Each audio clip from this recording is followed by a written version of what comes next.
নমস্কার দর্শক বন্ধুরা, সবাইকে অনেক অনেক স্বাগত। আবারও আমি চলে এসেছি সব কিছু গুছিয়ে নিয়ে। আজকে আমি আপনাদের সঙ্গে শেয়ার করব চিকেন দিয়ে ইঁচড়। এই দেখুন বন্ধুরা, ইঁচড় এনেছি আর চিকেন। এখন আমি ইঁচড়টাকে কেটে নেব। প্রথমে আমি হাতে একটু তেল মেখে নেব যাতে ইঁচড়ে আটা না লেগে থাকে।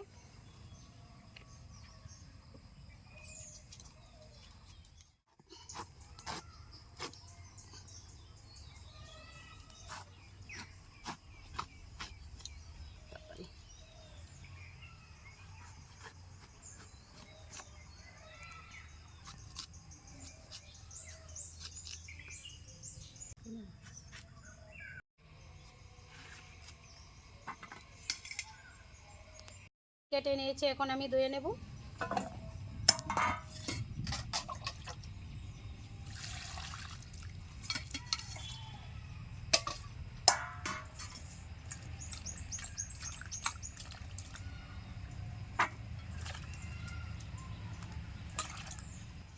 এখন আমি চিকেনগুলিকেও ধুয়ে নেব।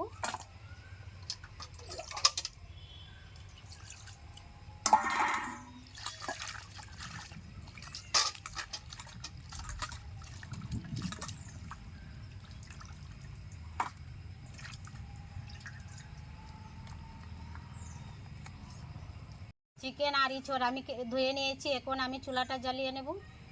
তাই বসিয়ে দেব, দিয়ে দেব জল।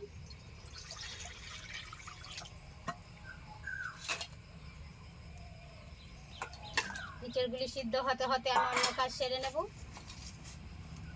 লবণ তাড়াতাড়ি সিদ্ধ হওয়ার জন্য। ইঁচড় সিদ্ধ হয়ে গেছে, উঠিয়ে নেব।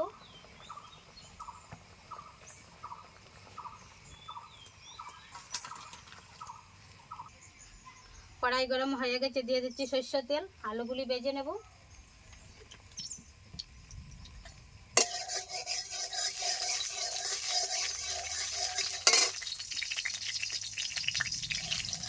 তেল গরম হয়ে গেছে, দিয়ে দিচ্ছি আলুগুলি।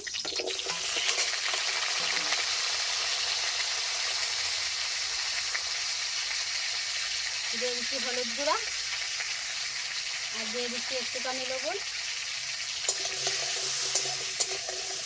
আলুগুলি ভাজা হয়ে গেছে, উঠিয়ে নেব।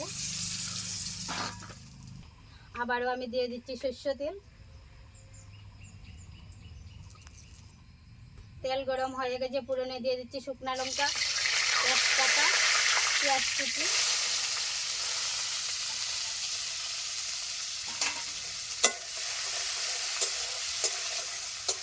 হয়ে গেছে, এখন আমি দিয়ে দেব বাটা মশলা।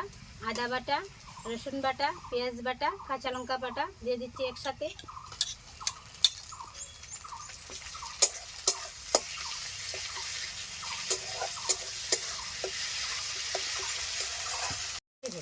দিয়ে দিচ্ছি হলুদ গুঁড়া, জিরার গুঁড়া,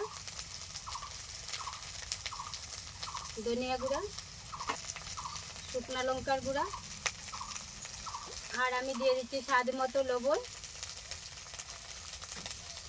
একটু জল দিয়ে মশলাটাকে ভালো করে কষিয়ে নেব।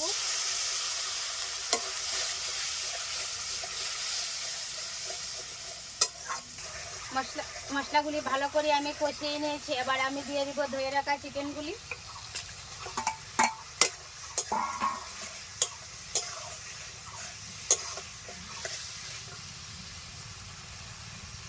আর আমি দিয়ে দিচ্ছি সিদ্ধ করা রাখা ইঁচড়গুলি।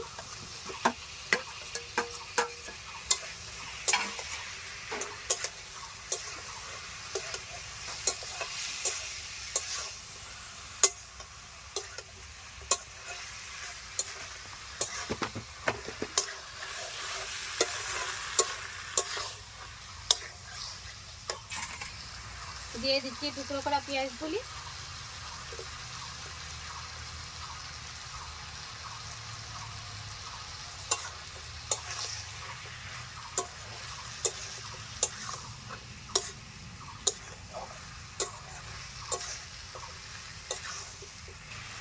ইঁচড় আর চিকেনগুলিকে আমি ভালো করে কষিয়ে নিয়েছি। এবার আমি দিয়ে দিব ভেজে রাখা আলুগুলি আর আমি দিয়ে দিব একটুখানি বাটার।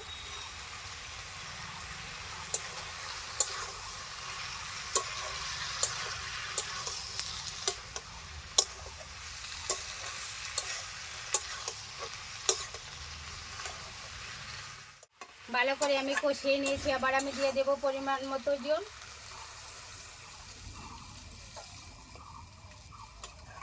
10 থেকে 15 মিনিট আমি ঢাকনা চাপা দিয়ে রান্না করে নেব। 10 থেকে 15 মিনিট পর ফিরে এলাম। ঢাকনাটা উঠিয়ে দেখি রেসিপি হয়ে গেছে কিনা। আমার তো মনে হয় হয়েই গেছে। হয়ে গেছে, দিয়ে দিচ্ছি গরম মশলা।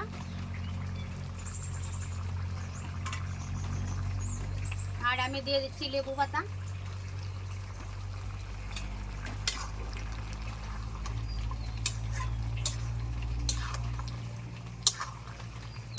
রেসিপি হয়ে গেছে, উঠিয়ে নিচ্ছি।